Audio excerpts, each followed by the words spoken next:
numero 1 pagbabalita sa radyo na araw-araw pinakikinggan sa Luzon, Visayas at Mindanao, sa buong bansa at sa buong mundo. KBP Golden Top Best News Program mula sa Head News Center ng pinakamaraming himpilan at number 1 na radio network ng bayan.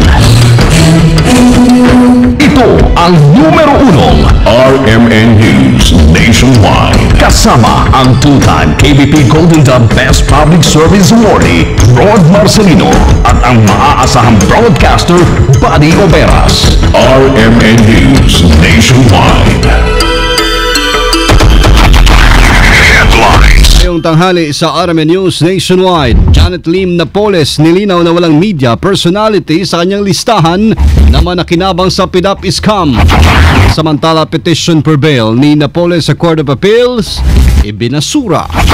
Bayan muna Representative Nery Colmenares dumepensa naman sa ikakasang protesta sa pagsisimula ng World Economic Forum sa bansa. Inakusahan ng mga pulis na pasimulo na sa gulo sa mga protesta. Ang mga rallyista, hindi sa kanila nagmumula ang gulo. Alam niyo, nagmumula ang gulo pag gusto mong i-disperse ng mga kapulisan. Tubig sa Angat Dam muling bumaba ng 30 sentimetro. Supply na inumin tubig sa Maynilaan tiniyak naman na hindi pa babawasan. 1,000 sundalo naman nakiisa sa pagsisimula ng Brigada Eskwela ng Department of Education ngayong araw. Imbes na baril, ang dala namin ay panay mga walis at mga kagamitan pang karpintero upang matulungan ang ating mga kababayan. Balitang negosyo, mga Agri-Pinoy Trading Centers ng Department of Agriculture madadagdagan pa. At sa Ibayong Dagat naman, mahigit 100 taong hinostage na mga preso sa Brazil, ligtas na. Buong bansang pagsasarang boses ng balita. RMN News Nationwide. Mabuhay Pilipinas, tanghali po ng Lunes ngayon, Mayo 19. Ito ang numero 1 RMN News Nationwide. Ako si Buddy Oberas. At ako naman po si Rod Marcelino. Tayo po ay live sa TXPR 603 RMN Pagadian, DYRI 774 RMN Iloilo, DYRR 792 RMN Ormoc, at sa DWRS 927 RMN Vigan. Live International via Ustream, search RMN Manila. Live din tayo sa WRMN New York, USA. At sa lahat po natin mga number 1 AM stations sa buong bayan. Kumistansya mga kasama ang tinaguriang utak po sa pork barrel scam na si Janet Lim Napoles sa lumabas na listahan na mga miyembro ng media nakatanggap din umano ng kickback. Ayon kay Attorney Bruce Rivera, abogado ni Napoles, walang pangalan ng media na nakalagay sa nilang listahan. Paglilinaw pa ni Rivera, walang ideya si Napoles sa mga sinasabing payoff para sa mga media men. Ang pangalan po ng mga taga-media ay sinasabing galing daw sa listahan naman ni Ben Horloy. Kabilang sa mga nabanggit ng mga batikang broadcaster ay sina Mike Enriquez, Corina Sanchez, Oji Cruz Valdez at maraming iba pa. Unang itinanggi na nasabing mga mamahayag ang nasabing akusasyon. Malacanang naman hindi nababahala sa Napoles Part 2 sa pork barrel scam. Ang kasama mo sa balita, Deo de Guzman. RMN Report. Paninindigan lang ng Palasyo ng Malacanang ang posisyon ni Pangulong Noynoy Aquino sa issue sa 10 billion pesos pork barrel scam na ibabatay sa matitibay na ebidensya ang pagpapanagot sa mga dawit sa nasabing anomalya. Sinabi ni Presidential Spokesman Secretary Edwin Lacerda, hihintayin na lang nila ang resulta ng ebaluasyon na ginagawa ni Justice Secretary Laila de Lima sa tiniguriang Napoles. Ito ang ginawang pahayag ng Malacanang matapos sabihin ng abogado ni Janet Lim Napoles na si Attorney Bruce Rivera na tinatapos na lamang nila ang ikalawang bahagi ng sworn statement ni Napoles na sinasabing magsasangkot ng marami pang pangalan ng mga opisyal ng pamahalaan na umano'y nakinabang sa pondo ng taong bayan. Kasama mo sa Palasyo ng Malacanang, Deo de Guzman, Tatak RMN. Radyo mo Nationwide. Kasama nakanda naman si Cagayan de Oro Congressman Rufus Rodriguez na humarap sa kalipatawag po sa pagdinig ng Senado. Ito'y kasunod na rin ang pagkakadawit ng pangalan ng kongresista sa lumabas ngang mga listahan ng mga sangkot sa multi-billion pesos pork barrel scam. Sa interview ng RMN kay Rodriguez, may mga dokumento anya itong magpapatunay na legal ang mga transaksyon kung saan ito inilagak ang kanyang pork barrel. Bilang isang public servant, marapat lamang anyang sagutin ito sa taong bayan ang mga kontrobersiyang kanyang kinasasangkutan. The lawyer, then we have to defend ourselves. There's nothing to fault for people to come out with lists. Napoles would like to list down. My name is also there. We have to answer. And that is part of being in public service. So we will not take it against them. Because as government officials, we should be sensitive to all these questions. And that is why I am ready with my documents in case they will call me. Nobody has called me for any investigation. To show that all the documents given to me by COA were all forged from the start of the request. Allegedly, it can be seen by the naked eye or even by the expert that we never requested anything. Bagamat kinumpirma ng mambabatas na naglagak po siya ng 3 milyong piso sa Ahensyang Technology and Livelihood Resource Center, nilinaw nito na hindi niya kilala ang pork barrel scam queen na si Janet Lim Napoles. Ayon kay Rodriguez, nang matuklasan niya na hindi na na-implementa ang inilagak niyang pondo sa mga programa sa TLRC, ay napasok na ito ng grupo ni Napoles kahit kailan hindi na siya nagbigay. We don't know Napoles, hindi natin I have never met her or any of her people or her corporation, no dealings whatsoever. And so when we place it there, bigla na lang, nakapasok na pala sila doon. Saka yun, pineke na, and that is there. But due to that they have faked the letters of request, the MOA, and even the alleged beneficiary signatures. So talagang wala tayong ano dyan. We are sure that we have nothing to do with the Napoles people. Pagtitsak pa niya sa loob daw ng 7 taong pagsiservisyo sa publiko kahit kailan. Dito na ipagtransaksyon kay Janet Lim Napoles. Sa kaugnay na balita, mga kasama, petition for bail ni Napoles ibinasura ng Court of Appeals. Angel Ronquillo. RMN Report. Hindi nga pinagbigyan ng Court of Appeals ang kahilingan ni Janet Lim Napoles sa makapagpiyansa sa halip pinatasan na lamang ng Special 7 sa Makati Regional Trial Court. Judge Elmo Alameda at whistleblower na si Ben Harluy na magkomento sa petition for certiorari ni Napoles. Binigyan naman ito ng 10 araw upang maghain ng komento na sasagutin naman ni Napoles. Inaatasan din ng Appellate Court ang 2 kampo na ipaalam sa kanila mga pending na kaso na kanilang kinasasangkutan. Sa petisyon, kinwestiyon ni Napoles ang order ni Alameda na ibasurang kanyang motion for reconsideration sa kanyang hiling na makapaglagak ng piyansa. Ito ay dahil hindi man lamang anya binigyan ng sapat na panahon ng korte ang kanyang motion upang talakayin. Iginit naman ng mababang korte na walang naipresentang bago ebidensya itong si Napoles upang baliktarin ang nauna itong ruling laban sa paglagak ng kanyang piyansa.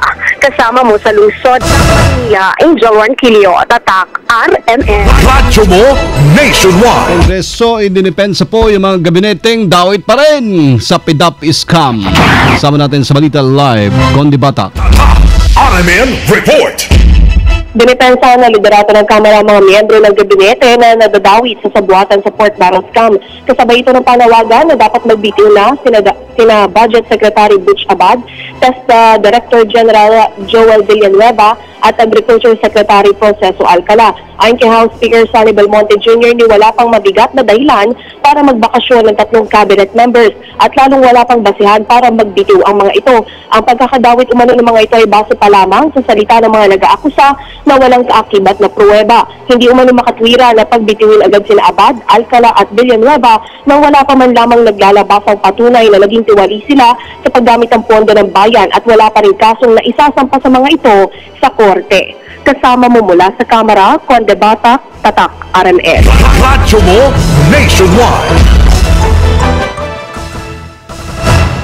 Sa iba pang mga balita, mga kasama, dumepensa po ang grupong Bayan Muna kaugnay sa panawagan ng Malacanang na bantayan ng mga protesters ang kanilang hanay kaugnay sa ikakasang protesta sa pagsisimula ng World Economic Forum sa bansa. Sa interview ng RMN kay Bayan Muna Representative Nery Colmenares, sinabi nito na hindi ang mga protesters ang nagsisimula ng gulo, kung hindi ang mga pulis na nagnanais na i-disperse sila. Ang mga rallyista, hindi sa kanila nagmumula ang gulo. Alam niyo, nagmumula ang gulo pag gusto nang i-disperse ng mga kapulisan yung mga rallies dahil wala daw permit. At hindi yan ang nakalagay sa batas. No? Ang nakalagay sa batas, kung walang permit, di kasuhan mo o hindi mo i-disperse.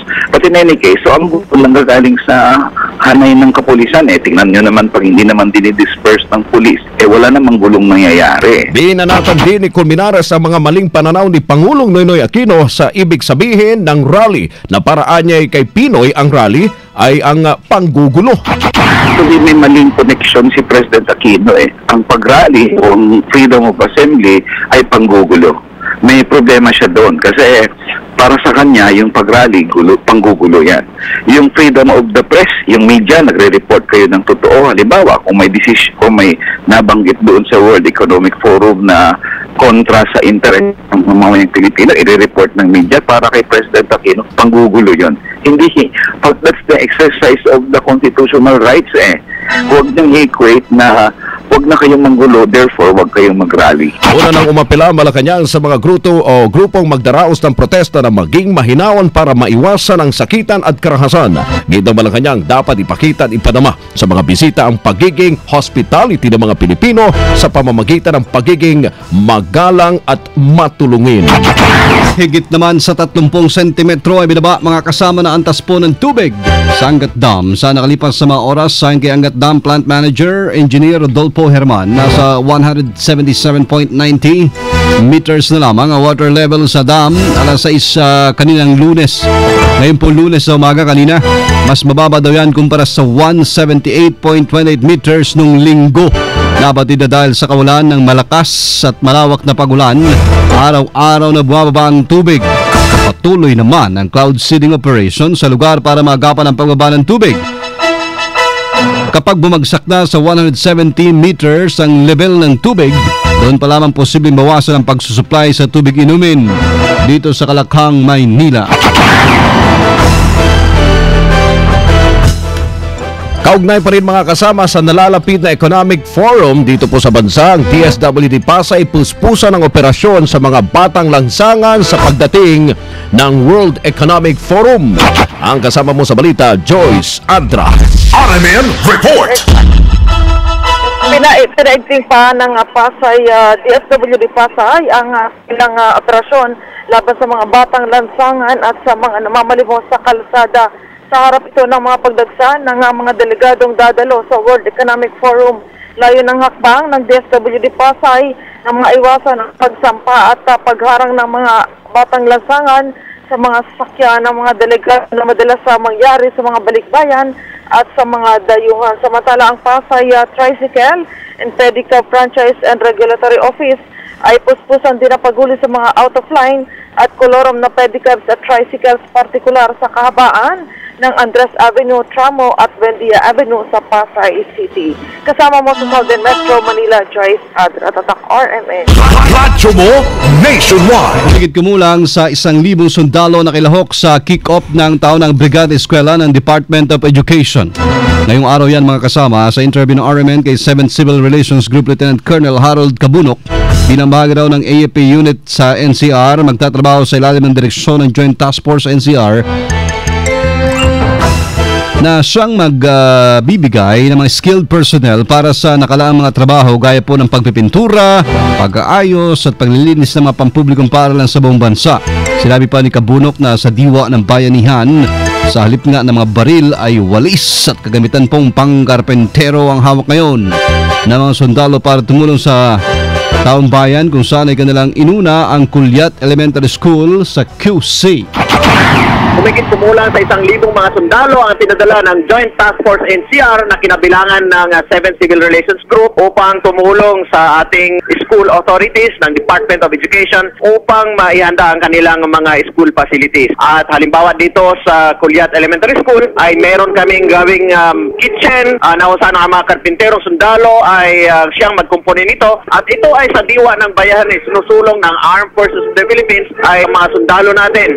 Imbes na baril, ang dala namin ay panay, mga walis at mga kagamitan pang karpintero upang matulungan ang ating mga kababayan. Dagdag pa ni Kabunok na regular hong nagde-deploy ang AFP na sundalo para tumulong sa multi-sectoral volunteers sa Brigada Eskwela. Pagdinig naman ng Senado sa Malampaya Funds Scam na udlod. Ang kasama mo sa balita, Grace Mariano. Radyo mo Report. Hindi na matutuloy ang kauna-unahang hearing ng Senate Blue Ribbon Committee sa Malampaya Fund Scam na nakatakda sana ngayong darating na Huwebes, May 22. Ito ay dahil sa hindi available sa si Commission on Audit Chairperson Maria Gracia Pulido Tan na magsisilbisa ng resource person sa pagdinig. Ayon kay Senator Ginggona na siyang chairman ng Blue Ribbon Committee, meron kasing conflict sa schedule ni Pulidutan. Agad namang nilinaw ni Ginggona na walang kinalaman ang World Economic Forum na gaganapin sa Philippine International Convention Center o PICC ngayong linggo. Sa pagkaantala ng hearing, wala pang iniaanunsyo na bagong schedule si Ginggona kung kailan maumpisahan ang pagbusisi sa anomalya sa Marampayapan na umani kinasasangkutan din ng negosyanteng si Janet Lim Napoles. Kasama mo sa Senado, Grace Mariano, sa Top RMN. Radyo mo, Nationwide. Dadagdagan pa mga kasama mga Agri-Pinoy Trading Centers ng DA o Department of Agriculture na itatayo po at itinatayo na sa iba't ibang bahagi ng bansa. Ito ay isang wholesale trading facility kung saan sa pamagitan niya ng ani po ng mga maggugulay ay tsak na mabibili sa tamang presyo dahil sila mismo magbebenta ng wholesale o maramihan sa mga retailers na hindi na dumadaan sa sinumang middleman. Ayon kay Secretary Prosy Alcala, agad pong makukuha ng isang magsasaka ang kita sa oras na may benta sa mga retailer ang produkto nila. Kasalukuyan, target nila makapagtayo ng 10 trading center na makatutulong upang mapigilan ang pagtaas ng presyo ng mga gulay sa pamilihan. Tuloy-tuloy po yung binubuksan nating mga trading centers. Kasama po ang participation ng mga magsasaka dyan. By June po, by next month, magkakaroon na po ng soft opening yung pong ating trading centers sa Benguet. So, mas malimit po natin makakakwentuhan yung mga nagugulay. Makikita po nilang mas kikita sila dahil direct na po silang magbebenta sa ang mga magsasaka instead na binibilhan ng middleman sa ibaba ay sila na magdadala sa trading center at pag-uwi po nila class na yung dala nila. I think ito po yung proactive moves na makakatulong para hindi mag-shoot up ang presyo ng gulay po sa bansa. RMN News Abroad. Sa Brazil mga kasama, ligtas na ang nasa 104 katao matapos i-hostage ng mga preso sa maximum security prison habang nasa gitna ng riot. Matapos ang negosasyon ay pinakawalan din ng mga preso ang 4 na mga guards at 100 kamag-anak ng mga preso na kanilang hinostage. Ayon kay Marinho Tibas, spokesman ng State Justice Department, agad sumailalim ang mga napalayang bihag sa medical check-up kung saan nagtamo ng sugat. Ang isa sa mga gwardya na pag-alaman ng maximum security prison ay hindi nagbibigay ng pahintulot na makapagdala ng pagkain mula sa labas, marin din na nililimitahan ang outdoors time at pinagbabawal ang cellphones. Kasama naman sa hirit ng mga rioters ang paglipat ng 16 na mga inmates sa ibang kulungan. Live tayo mga kasama buhat sa RMN News Center, Makati City, Metro Manila, Philippines. Inyo pong narinig ang numero 1 ng RMN News Nationwide ng halina ng Lunes, May 19. At panoorin ang naging pagbabalita namin ngayong alas 2 ng tanghali sa YouTube. I-type lamang ang RMN News Nationwide. Thank you Lord. Muli po tayo nagkasama-sama. At salamat din sa inyong naging panahon sa amin. Kasama nyo sa serbisyo publiko, ako po si Buddy Oberas. Rod Marcelino po. Dito pa rin sa tahanan may pinakamaraming number 1, pinakamaraming himpilan. RMN Radyo mo Nationwide. Pinakamalaking mga balita abot sa bawat Pilipino sa bansa. RMN News Nationwide. Alas 12:19 na. RMN